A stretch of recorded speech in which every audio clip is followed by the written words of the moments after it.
C even if 50% of the people believe कि जो whatever happens in this world is all Brahma and Brahma is acting upon Brahma, okay, brahma is interacting with brahma, so brahma is interacting with itself, then what is the point in doing goraksha and beti raksha and dharma raksha, etc., when you say that there is no entity other than Ishwar, other than brahma, then a rapist and the one getting raped, they're all one.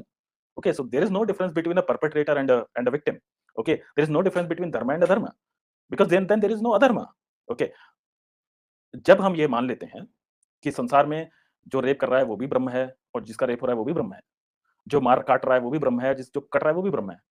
तो एक ऐसी अवस्था को चले जाते हैं हम जिसमें फिर ठीक है, उसके बाद में मैं तलवार क्यों उठाऊँ, मैं शस्त्र क्यों उठाऊँ? यदि ब्रह्म ही सब कुछ कर रहा है तो ये तो खेल चल रहा है एक बढ़िया से। ये एक बढ़िया खेल चल रहा है, लीला चल रही है, तो बस मैं आराम से जंगल में चला जाता हूँ, मैं शांति से कमरा बंद करके बैठ जाता हूँ या मैं आत्महत्या कर लेता हूँ।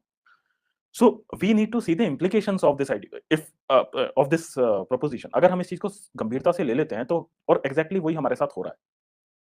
हिंदू कहता रहता है कि हाँ, खतरा, खतरा, खतरा, लेकिन अंदर से हिंदू की लड़ने की इच्छा समाप्त हो गई है।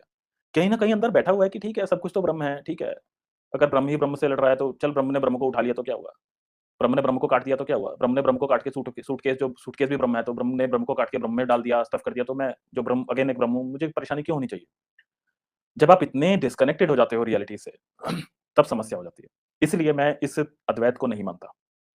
अद्वैत का यदि केवल इतना मतलब है, if you restrict the meaning of Advaita to only this extent that Ishwar is अद्वितीय, that there is nobody equal to Ishwar, Ishwar के जैसा कोई नहीं है, then that is fine, then I believe in this Advaita, but not in the absolute advaita which says that only brahma is the entity that exists and everything else does not exist. I do not accept this, क्योंकि उससे संसार में आप इस समय कर्म ही नहीं कर सकते हो, आप अधर्म से लड़ भी नहीं सकते हो, आप अधर्म को अधर्म भी नहीं बोल सकते हो, क्योंकि आप अधर्म को भी बोलोगे तो मिथ्या है। ये तो आंखों का भ्रम है। किसी का रेप हो रहा है तो आंखों का भ्रम है। जब मुझे भूख लगेगी तब वो भूख मैं भ्रम नहीं सोचता हूँ। भूख में तो मैं बोलता हूँ मुझे असली रोटी मिलनी चाहिए। पर जब दूसरे का रेप होगा तब तो मैं उसको सोचूँगा ये तो मेरी आँखों का भ्रम है, ये तो एक मायाजाल है। रोटी मायाजाल नहीं लग रही है, क्योंकि भूख तो असली लगती है।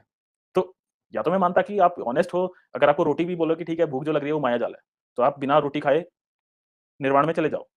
ऐसा भी नहीं आप करते, रोटी आपको असली चाहिए।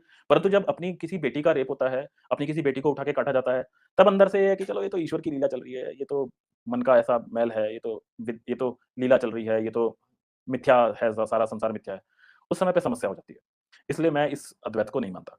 Same goes with Vivekananda ji. Vivekananda ji ने अपने जीवन में बहुत उत्तम कार्य किए, परंतु यदि सिद्धांत ये है कि सब कुछ ब्रह्म है और इसके अलावा कुछ नहीं है, तो मैं इस चीज़ को नहीं मानता। इससे कुछ भी प्राप्त नहीं होता। इससे केवल हताशा, निराशा और हार ही प्राप्त होती है।